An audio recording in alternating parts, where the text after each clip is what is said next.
And Ken, we do want to alert you to, for those just tuning in, the president has outlined a series of executive actions he takes to limit the amount of guns out there or how easily accessible they are, drawing distinctions, for example, between one of these gun events and professional gun sellers. Someone shouldn't just be able to hand you a gun without a background check on the internet. Sometimes no check is needed. President trying to tighten that up, but you can bet it's going to be a big theme of his State of the Union address. 1 week from tonight, Fox will be covering that. Charlie Gasparino with me right now, Sabrina Schaefer. Charlie, what do you make of this? How big an issue does this get to be? Guns? I think it's a side issue. I think it resonates with the base. I think the president is one of the more liberally vain politicians, so when everything else is falling apart, he'll talk about one of his core issues. I think a bigger issue is kind of what Jolene hit on, but should have taken it maybe a step further. Why do we care about what's going on in China? If there's an economic downturn in China, it spreads across the world, that flu, that contagion. I do want to talk about China. I do want to talk about the president. Economy, a week from now, he's going to make this push and try to block and push Republicans into a corner that they will not cede any ground. And from what I've seen, Sabrina, Paul Ryan has indicated that almost nothing he sees out of the president is common ground. So where does this go? What danger, or is there any danger for Republicans?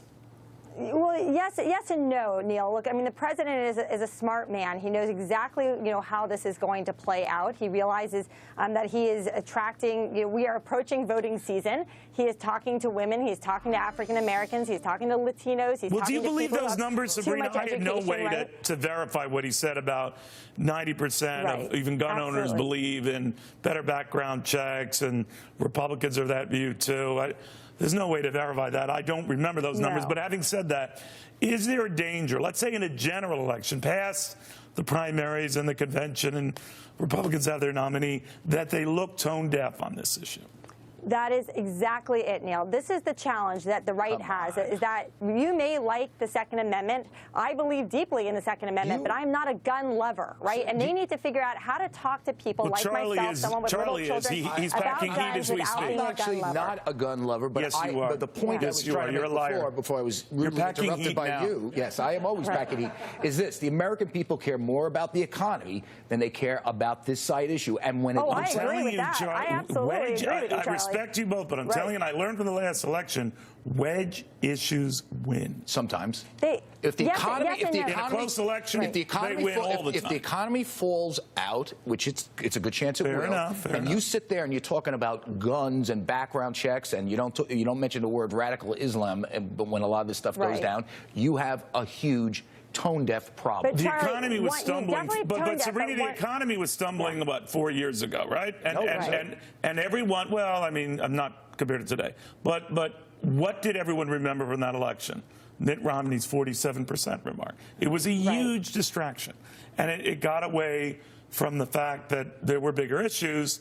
And you could have also paid attention to what Romney was saying about how we got to the point where 47% of Americans were not paying taxes. But having said that, I think this is being underappreciated by Republicans who don't know how good the left is at this stuff. Yeah, Neil, I actually agree with you on this, because I think that one of the challenges that we have right now is that because the economy is still shaky. Yeah, we usually do agree, I guess. There you go. Because the economy is shaky, because we have seen this increase in the threat of terror, I think that people are feeling much less certain, and they are going to be more inclined to listen to the president, even though I disagree with him. I think that Republicans have to be more prepared. Why are gun sales going up amid terrorism? I mean, I really believe that the American people are, a lot of voters out there are sitting there saying, okay, 2012, by the way, the economy was better than it is today, just so you know, and we were not in the back end of the economic cycle. But the economy we have problems with our economy. We have terrorism here at home where people are getting shot, and the president's main focus is background check on legal gun owners. So you think he's the one who looks tone deaf in this? I don't That's a fair point. I think it's a fair point. There's bigger problems out there, bigger fish to fry. Okay. The fact is, though, I disagree with everything that the president said today. I thought you were going to say you disagree with everything Charlie said. Yeah, no, I think we all agree when here. She says that. The challenge, though, is that he strikes sort of a personal connection with people like myself, people who do worry about these kinds of mass shootings in schools. And that's where I think Republicans can't just dismiss it out of hand and say. And Sabrina, you just read my mind. I'm telling you, those who dismiss his political skills and ability to change the debate are missing the point here. 43% approval rating right now. Not good. And he's been. I thought that was your approval rating. No, my is 0. But that's yours is 0. All right, guys, I wish we had more laying time. the groundwork for Hillary, which is the challenge Well, we'll for see. Republicans. We'll see. I'm just saying, do not dismiss the potential impact of this as a wedge issue. But Charlie rightly brings up terror, and that could eclipse everything.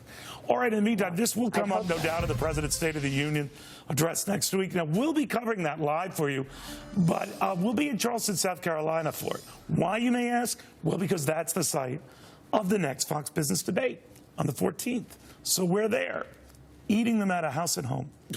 We'll join you soon.